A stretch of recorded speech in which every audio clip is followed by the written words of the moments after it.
उत्तर प्रदेश मत्स्य के क्षेत्र में काफ़ी आगे जा पहुंचा है। पिछले 2 सालों के रिकॉर्ड की बात करें तो 2021 में जहां उत्तर प्रदेश मछली के उत्पादन में मैदानी क्षेत्र में करीब 8 लाख मीट्रिक टन था, वो अब 9.36 लाख मीट्रिक टन पे जा पहुंचा है। और ये उत्तर प्रदेश सरकार की नीतियों और उत्तर प्रदेश के मत्स्य विभाग के कैबिनेट मंत्री संजय निषाद का कमाल है। कहें कि क्योंकि ये मछुआ समाज से ही आते हैं और इस जो मछली पालन के क्षेत्र में जो तमाम सारी जो खामियां अब तक हो रही थी, उन खामियों को दूर किया गया है और आगे भी इस लक्ष्य को आगे बढ़ाने का प्रयास किया जा रहा है। अभी एक अवार्ड भी उत्तर प्रदेश के मत्स्य मंत्री ने प्राप्त किया है, जो मछली उत्पादन के क्षेत्र में ही था। तो हम आज बात करेंगे कि किस तरीके से बदलता हुआ उत्तर प्रदेश है और जो मछली उत्पादन के क्षेत्र में न सिर्फ उत्तर प्रदेश को एक बड़ा नाम दिला रहा है, बल्कि यहाँ रोजगार के बड़े अवसर भी उपलब्ध हैं। तो पहले तो नमस्कार मंत्री जी। बधाई आपके चैनल को और आपकी टीम को, दर्शकों को भी। तो किस प्रकार ये जो आपने एक बड़ा अचीवमेंट हासिल किया है कि उत्तर प्रदेश मछली उत्पादन के क्षेत्र में लगातार तरक्की कर रहा है? देखिए, किसी भी चीज़ को सफलता की तरफ जाने के लिए सिस्टम चाहिए और सिस्टम जो है साइंस देता है। और चूँकि मैं एक मछुआ समुदाय से आता हूँ, उनका एक लीडर, उनको मैं उनका नेतृत्व करता हूँ। सौभाग्यशाली त्रेता में कभी भगवान राम को निषाद राज ने पार कराया था और इस युग में एक निषाद राज के वंशज के बेटे डॉक्टर संजय को मोदी योगी ने इसे अपने कैबिनेट में जगह दी और गले लगाया है। और उसकी जिम्मेदारी हमारी थी कि मत्स्य क्षेत्र में काम करने वाले हमारे जितने भी मत्स्य पालक हैं, वो जो एक तरीके से परंपरागत पेशा से जुड़े थे और हमारी परंपरागत पहले भी साइंस थी। कभी भगवान निषाद राज कभी गंगा को पूरा गंगा फिल्टर करके लोगों को पीने योग्य पानी देते थे साइंस से। लेकिन आक्रमणकारियों की वजह से देश में बड़ा बदलाव हुआ था, वो फिर परंपरागत पेशे में जुड़ गया और उनको विज्ञान से कोसों दूर था। मैं एक तो इनके वंश का, इनके मछुआ समुदाय का हूँ। दूसरा मेरा एक, मैं साइंस का भी स्टूडेंट रहा और मैंने इस क्षेत्रों में अचीवमेंट किया।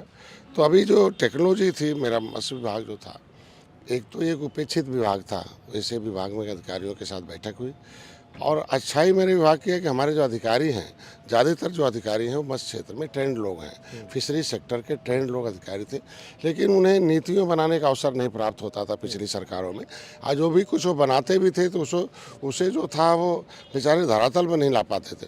मैंने माननीय मुख्यमंत्री जी को, माननीय प्रधानमंत्री को धन्यवाद दूंगा कि पिछली सरकारों ने तो 67 साल में केवल 3,000 करोड़ रुपया दिया था, लेकिन आज हमारी सरकार ने 6 साल में माननीय प्रधानमंत्री ने 39,000 करोड़ रुपया इस मत्स्य क्षेत्र के पालकों के लिए दिया, इनलैंड के लिए और कोस्टल लैंड के लिए। और उसमें 26,000 करोड़ रुपया तो इन्हें अनुदान के रूप में था, जिसमें 11,000 करोड़ रुपया कोस्टल, बाकी जो है इनके जो मैदानी क्षेत्रों, फिर 6,000 करोड़ रुपया और दिया माननीय मुख्यमंत्री जी ने। ऐसे बाकी इंफ्रास्ट्रक्चर के लिए दिया।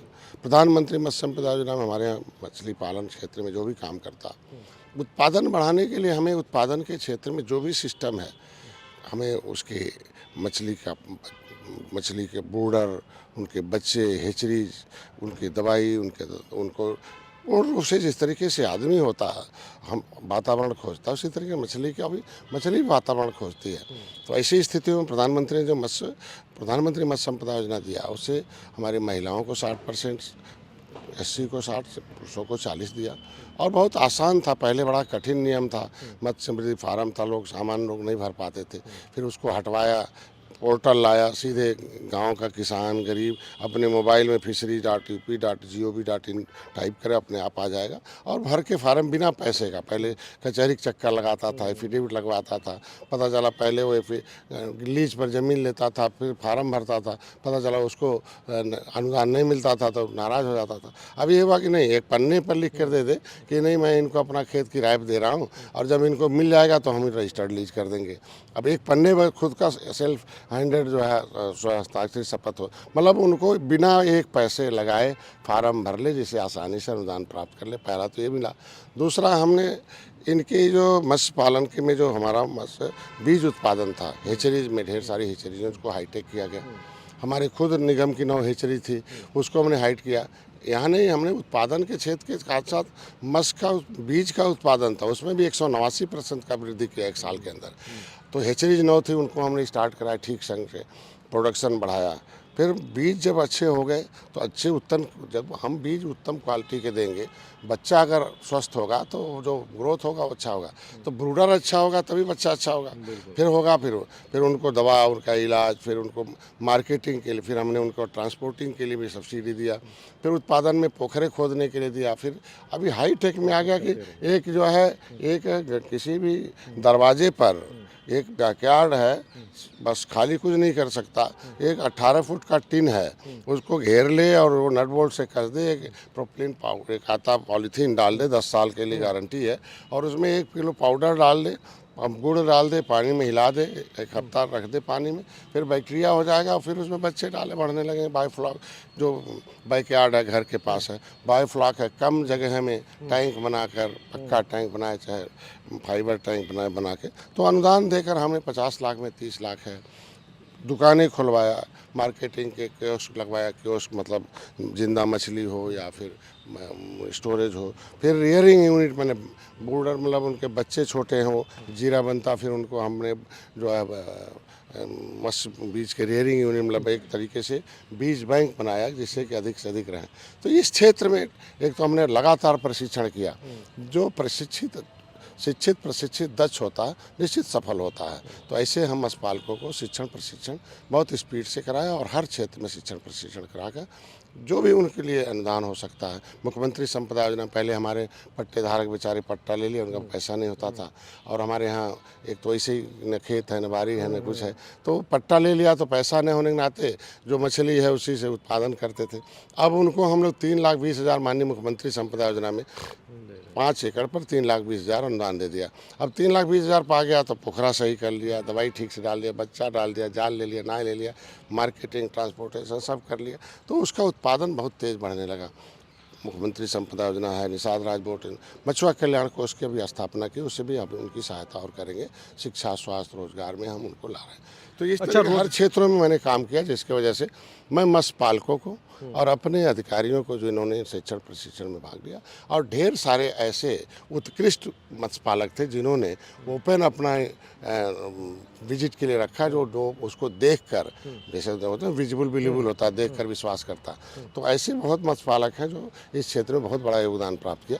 तो उसको देखकर लोगों ने मत्स्य पालन के क्षेत्र में जुड़ना शुरू किया। इसके लिए मत्स्य पालकों को, अपने कर्मचारियों को, उत्कृष्ट किसानों को मैं बधाई देता हूँ। अच्छा, रोजगार के भी अवसर बहुत बड़े हैं, क्योंकि मत्स्य पालन के क्षेत्र में अगर देखा जाए तो पहले लोग एक कहीं न कहीं एक सशंकित रहते थे कि मछली पालेंगे, मछली कहाँ बेचेंगे, और बहुत सारी स्थितियां होती थी, बीमारियां लग जाती थी। लेकिन जब से पिछले 6 सालों में देखा जाए तो इसमें एक अभूतपूर्व क्रांति आई है, अभूतपूर्व ये आया है। खासतौर अगर देखा जाए तो सिद्धार्थनगर जनपद एक छोटा सा जनपद है, लेकिन मत्स्य पालन के क्षेत्र में बहुत आगे जा पहुँचा है। हरदोई जनपद देखेंगे तो मत्स्य पालन के क्षेत्र में काफ़ी आगे जा पहुंचा है। तो इसके पीछे क्या वजह है? देखिए, कहते हैं ना कि जब हम स्वस्थ रहता है व्यक्ति तो बच्चे भी स्वस्थ होते हैं। तो पहले तो इनको पता ही नहीं था कि स्वास्थ्य क्या होता था। तो हेल्दी ब्रूडर हम लोगों ने तय किया। हेल्दी ब्रूडर जब देना शुरू किया तो पता चला कि बच्चे उसके स्वस्थ रहने लगे, तो मॉर्टेलिटी रेट बच्चों का कम हो गया, और जितना डालते रहे उतना सब बढ़ते रहे। प्लस पहले मिले नहीं थी दाना बनाने का, तो अपना जो खली उली जो घर में मिल गया वही खाते रहे उसे बच्चे। आज के दिन में हमारे यहाँ दाना बनाने की फैक्ट्रियों की बहुत ज़्यादा हो गई, और उसमें हम लोगों ने 60% सब्सिडी दी है। तो अब दाना मिल रहा है तो उसको दाना खिला के बच्चे ज़्यादा बढ़ाए जा रहे हैं। मछली है तो रोज़गार इसलिए है कि इतने कम पैसे में, मतलब हम जो ज़मीन बेकार है उस पे हम मछली पालें। जहाँ गड्ढे हो गए, पानी भरा हुआ, उसका कोई कीमत नहीं, उसमें हम मछली पाल लें। हम कहीं किसी किराए पे ले लें, उसमें हम मछली पाल लें। आज हम कुछ नहीं, दरवाजे पर टीन डाल दें, थोड़ा सा घेरा बना के फाइबर का या टीन का, पॉलीथीन में मछली पाल लें।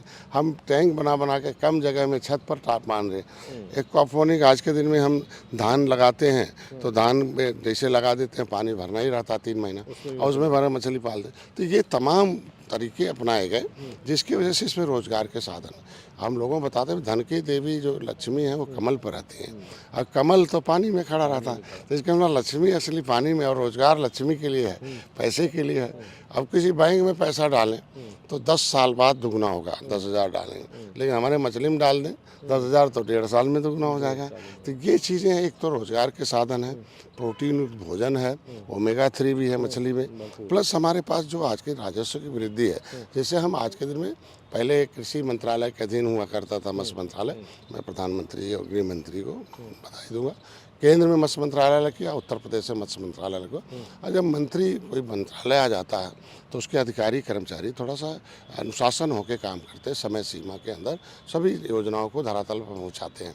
तो पहले मत्स्य मंत्रालय नहीं था, इसलिए कोई योजना बनती भी थी सरकार की तो उसको तो मैं लगातार जिलों में दौड़ा करता हूँ, लगातार मत्स्य पालकों से मिलता रहता हूँ, हमेशा चाहे उनके जो भी समस्याएं, चाहे उनकी समितियाँ हैं, मत्स्य पालन के क्षेत्र में अनुदान है, कोई और भी है, तो उसकी वजह से उनकी समस्याओं का समाधान तुरंत हो रहा, इसलिए आज के दिन में रोजगार के साधन इसमें बढ़ रहे हैं। बढ़िया। अच्छा, दूसरी बात अगर कहा जाए, क्योंकि आपने एक जिक्र किया कि पहले सरकार की नीतियाँ अच्छी नहीं थी और अब नीतियाँ बदली हैं, सरकार बदली तो नीतियाँ बदली हैं, और एक ऐसा व्यक्ति जो मत्स्य मंत्री है, जो मछली पालते लोग हैं उनके बीच का है, तो इसका भी प्रभाव पड़ा है। निश्चित रूप से पहले लोग मत्स्य मंत्री दूसरे लोग बिरादरी के होते थे, तो वो जिस बिरादरी का नेता होता है उस बिरादरी के लोग ज़्यादा उससे मिलते हैं, बाकी और लोग मिलते हैं। अब हमारे लोग पहले से मत्स्य बिरादरी के, हमारे मछली पालने, मछली बेचने, मछली मारने वाली बिरादरी हमारे पास पहले से थी। अब मत्स्य मंत्रालय मिल गया तो जितना लाभ था और वो मतलब उनको लगा कि नहीं हमें कैसे मिलना चाहिए। और और एक थोड़ा उपेक्षित समुदाय था, अशिक्षित समुदाय था, कमज़ोर समुदाय था, तो विभागों में जाता था तो उसको जो है उतना तवज्जो नहीं मिलता था। तो आज के दिन में वो खड़ा हो गया तो जानते हैं कि विभाग भी लोग जानते हैं, अरे मंत्री जी नहीं काम करेंगे तो मंत्री जी फ़ोन कर देगा, समय सीमा के अंदर काम करें। और अधिकारियों को भी मैंने लगातार मीटिंगें, लगातार आज टेक्नोलॉजी हो गया, पहले भ्रष्टाचार व्याप्त था कि पैसा आता था, पैसा हाथ से देना पड़ा, अब उनको डीबीटी के माध्यम से जा रहा है। तो इसके मतलब हम योजनाओं को ज़्यादातर ला पा रहे हैं। और मत्स्य चूँकि हम उस जो मछुआरा समुदाय है उससे बिलोंग करते हैं, तो मछली पालने, मछली को पैदा करने, मछली बेचने में जितनी भी दिक्कतें आती हैं, चाहे वो साइकिल से लेके हो, चाहे दुकान से लेके हो, चाहे उसके फ्रीजर से हो, उसके जो उत्पादन से लेके हो गए, चाहे उसके रख रखाव का हो, चाहे फूड प्रोसेसिंग से लोग। अब उसकी वजह से देखिए आप, मैं जब दौड़ा किया दूसरे प्रदेशों का, मैं महाराष्ट्र का, आंध्र प्रदेश का, तमिलनाडु, इधर पूर्वा, तो मैंने देखा कि वहाँ की जो टेक्नोलॉजी है वो यहाँ आनी चाहिए। और नतीजा हुआ देखिए आप मथुरा वगैरह में झींगा पालन शुरू हो गया। तो आज के दिन में बहुत कुछ है। अब हम वो झींगा पालन यहाँ पाल के अब हम भेज रहे हैं आंध्र प्रदेश के फूड प्रोसेसिंग में, तब फिर हम फूड प्रोसेसर मशीन ही लगा देंगे, अब यही डॉलर में रुपया आएगा। तो ये रोजगार बढ़ेगा और आय बढ़ेगी। अब हम आत्मनिर्भर बनाना चाहते हैं उत्तर प्रदेश के सर्वोत्तम। भाई मत्स्य उत्पादन क्षेत्र में 1 नंबर पर हमें आने का अभी हमें इनाम मिला है, उसके लिए बधाई देता हूँ। लेकिन अब उत्तर प्रदेश को एकदम हम मछली उत्पादन में, जैसे हम हरियाणा को भी मछली बेच रहे हैं, पंजाब को भी दे रहे हैं, दिल्ली को भी दे रहे हैं, राजस्थान को भी दे रहे हैं, बिहार को भी दे रहे हैं, बगल मध्य प्रदेश को भी दे रहे हैं। आज के दिन में आंध्र प्रदेश से आ रही है, लेकिन अब धीरे धीरे वो बंद हो जाएगी। और हमारी मछली चूँकि गंगा, जमुना, अभी हमने रिवर रंचिंग शुरू की है कि हम मछली नदियों में मछली मारते मारते लोगों ने मछली ख़त्म हो गई थी और मछलियों के वो जल जीव का जो स्तर था वो चेंज हो गया था। अभी हमारे यहाँ 1 करोड़ रुपए की मछली बच्चे, वो बड़ी, हमारे यहाँ देखिए आदमी का आधार कार्ड है, लेकिन यहाँ मछलियों का भी आधार कार्ड है। हमारे यहाँ जो यहाँ अनुसंधान केंद्र है उसमें हर एक नदी की मछली है, उनके अंदर चिप फिट है। जब वो कभी ज़रूरत होता, जब बच्चे पैदा करना, निकालते हैं उन्हें और उस बच्चे को बनाते हैं और उसी नदी की मछली के बच्चे को उसी नदी में डालते हैं, जिससे उनको बढ़ने ग्रोथ होने में बहुत आसानी हो। ये थे उत्तर प्रदेश के मत्स्य मंत्री संजय निषाद जी, जिन्होंने बेबाक बात रखी कि किस तरीके से एक विज़न और एक कहीं न कहीं एक जो दूरदर्शी जो सोच है, उसके चलते उत्तर प्रदेश मत्स्य पालन के क्षेत्र में नंबर 1 जा पहुंचा है और आगे भी इसको ले जाने की एक फहरिस्त इनके पास है। और कैसे लोगों को इस क्षेत्र में एक बड़ा रोज़गार मिल रहा है और कैसे एक वर्ग को जो लगातार लंबे समय से शोषित था उसको उठाया जा रहा है। तो ये कोशिश है इनकी और इस कोशिश को आगे भी जारी रखा जाएगा। धर्मेंद्र सिंह, किसान तक, लखनऊ। अगर ये वीडियो आपको पसंद आया है तो इसे लाइक जरूर करें। अगर चैनल अभी तक सब्सक्राइब नहीं किया है तो कर लें और नोटिफिकेशन पाने के लिए बेल आइकन भी दबा दें।